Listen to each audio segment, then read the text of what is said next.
Well, it was Halloween yesterday, so I thought I'd tell you a little bit about what we got up to. Although, to be perfectly honest, we didn't get up to too much. We didn't do too much.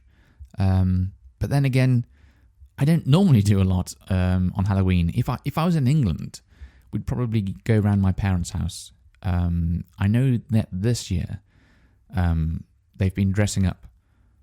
So we usually get like trick-and-treaters, like kids dressed up in costume, coming to my parents' house and like saying trick or treat at the door. And, I can't actually remember the exact meaning of trick or treat. I can't remember if it means give us a treat, like something sweet, a sweet snack, give us a treat, or we will trick you, like play a trick on you. So it's sort of like a bit of a threat. Or it could mean give us a trick or a treat. So I don't know. Maybe if you don't give them a treat, you have to do some kind of trick. What kind of trick? A magic trick? I don't know. It's sort of an old-fashioned saying, and sometimes people just say things without really understanding what they mean. Like phrases or idioms or something like that. There are a lot of idioms that people use, and they don't really stop and think about what they mean. They just know you say this in this context. So it could be similar, but I think it might be like give us a trick, or give us a treat, or we're going to play a trick on you. I think that's it. I think it's a bit naughty, a bit menacing, a bit of a threat. Anyway, so my parents, I know, have dressed up for Halloween. I've seen some video evidence of this, and it looks like they had a fun time over in England. In Japan, there have been in the supermarkets, there have been like some decorations and things like that. I have noticed like one or two like Halloween decorations in supermarkets and convenience stores and shopping centers, places like that. And sometimes like limited edition sort of like Halloween things. I should probably post a picture of some of the stuff I bought. I don't know if I took a picture of everything. We had these, we bought these like pumpkin, not shaped, pumpkin design cookies or biscuits. I'd say they were biscuits. So like these biscuits, they were bright orange. I don't know how they got that color. It's probably not very healthy. So they were bright orange, and they had like a pumpkin sort of, scary sort of face on the biscuits. And I don't know how they did this, but it was like black. So maybe it was like something like squid ink, or I don't know, some fake food coloring. But this black went all the way through the cookie or the biscuit. I don't know how they did it. I was eating it. I was just expecting it to be like a print on the top of the thing, but it went all the way through. But anyway, that was just me. It's just like I'm sure there's not many people who were like eating them and thinking, "How did they make this?" But yeah, I'm a bit weird like that. I like to understand the things around me and know how they work and how they were made and things like that. And the other thing I had was, I don't even know how to explain it. I think in French it's called Mont Blanc or something like that, and I know I can't pronounce it even close to how it should be pronounced, but I think it's like a dessert that's named after a particular mountain or a mountain range, probably in France, and it's supposed to have like this like a chestnut cream thing, and then on top some kind of like a white cream, so it looks like snow. In Japan, bizarrely, it never seems to have the snow bit on top, which I think makes it look nothing like a mountain at all, really. It's just a dessert. But anyway, this one was a special like Halloween one. And it had some, I think it was pumpkin flavored or something like that. And it was pretty good. It was not bad, actually. It might have even, it had a pumpkin seed on top as well. I don't know. If I've got a picture of these, then I will, I'll put them up with the transcription. But it was nice. It was nice enough. I am one of those types of people who like to buy limited edition stuff. So for me, it is really bad living in Japan because there are so many different kinds of limited edition things in Japan. In England, if you I mean, you can walk around a supermarket, and I don't know, months can pass by, half a year could pass by, maybe even a whole year, and nothing changes. It's just the same products. Nothing, and there's never anything new. I mean, I think recently things have been changing a bit, but for so long, I mean, like in recent years, I've noticed them, like companies changing the products quite a bit and like getting into that sort of habit of, releasing new things quite often.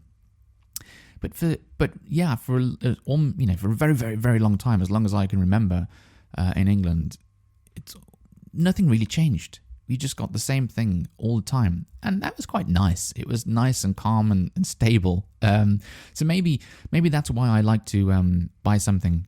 As soon as I see it, it's like, oh, look, there's something new here. Let's try that. Unfortunately, most of the time when you do try that something new, or at least like an existing product, and they've added some different flavors to it and created a new version, it's normally not very good, to be honest. Or like McDonald's do it as well, don't they? They've got, they introduce a new thing, and I always think, yeah, it's not that great. I wish I hadn't ordered it after all. But I do like to try new things. So it is really bad for me living here in Japan, because there's new things every single time I go into the supermarket. I think there's always something new, and I usually end up buying it as well, like an idiot. But oh well. So anyway, I had those like limited edition Halloween things. And then on actual Halloween Halloween night, well, I suppose Halloween evening, because it's All Hallows Eve. That's where the word Halloween comes from. All we did was order pizza in, which we don't do very often, to be perfectly honest. But anyway, we ordered this. It was Domino's pizza. Just to tell you who it was. And the reason I'm telling you who it was is because I don't think the Domino's pizza in Japan is very good at all, compared with how it tastes back in the UK. Although, to be perfectly honest, I don't think it tastes that amazing in the UK either. I mean, I remember the number one pizza I've had anywhere, and that was from Rome, from this one particular shop, which was said to, it was like, this shop sells really good pizza, you should go and visit it. And it was on another level.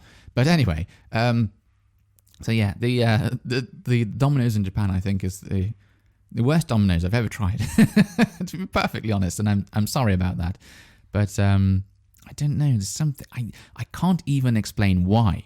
It's just whenever I try it, it is pizza, but it's not what I expect it to taste like, and I find it really hard explaining why. But yeah. Anyway, enough about that. So we ordered this pizza in, and then we just watched a film. We watched The Nightmare Before Christmas, which my wife has actually never seen before. Although she's familiar with the character, because the main character, Jack Skellington, is so famous. You see him sort of everywhere, so she recognized him, but she'd never seen the film before. Anyway, we started watching it, and I noticed that it came out in 1993, which is actually before my wife was born anyway. And I thought, I feel old. That's what I thought as soon as I saw that. I thought, I feel very old. Because I think I remember that film coming out. At least I feel like I do. But yeah, I just had no idea that film was so old. And it's been a long, long time since I've watched it. And to be perfectly honest, I think the first time I watched it, I don't know if I've watched it more than once, but I think the first time I watched it, I wasn't that impressed. I liked it, obviously, but I sort of remember thinking like, yeah, I've watched that now. I don't need to watch it again. But this time watching it after however many years, 10, 20 years, I don't know, I enjoyed it a lot more. I don't know why. I think I was watching it, and I was like very impressed by all of like the animation in there. I was thinking like, I'd like to look at how they made this. Like sometimes you see like a behind the scenes kind of video, and they show you like how it was made and like all that kind of information. I thought I'd like to watch that. So maybe that's why I enjoyed it. But no, actually, I was thinking about the story, and I was quite impressed by it. Really, it was like this. You've got the main character, and he's looking for something else. He's not happy in his life, and he tries something new, and it doesn't go very well. And then he realizes that he had everything he needed already. And then when he noticed that, when he stopped trying to like chase this other dream and just be happy with what he already had, his life became better, because he noticed this girl who was interested in him, and so like a romance could begin. So I think it's sort of like I don't know, is it a kid's film? I suppose it is. Some of the bits, some of the scenes are a bit grotesque. They're a bit scary, I think, but I think it probably is a kid's film. I don't know what the age rating is on it, but yeah, underneath that, there's sort of like I don't know if I'd say a deep story, but something. There's something there. There's some substance there. So yeah, the second time, I think it's the second time or third time or whatever that I watched it, I think I was a bit more impressed with it than I had been in the past. And I didn't actually know that the person who wrote the music was the person who does the voice of Jack Skellington as well, the main character. So he is a really multi-talented person, Danny Elfman. I didn't know that. So anyway, that was our Halloween, and yeah, we enjoyed it, and I hope you enjoyed Halloween too, if it's something you celebrate. Until next time, bye-bye.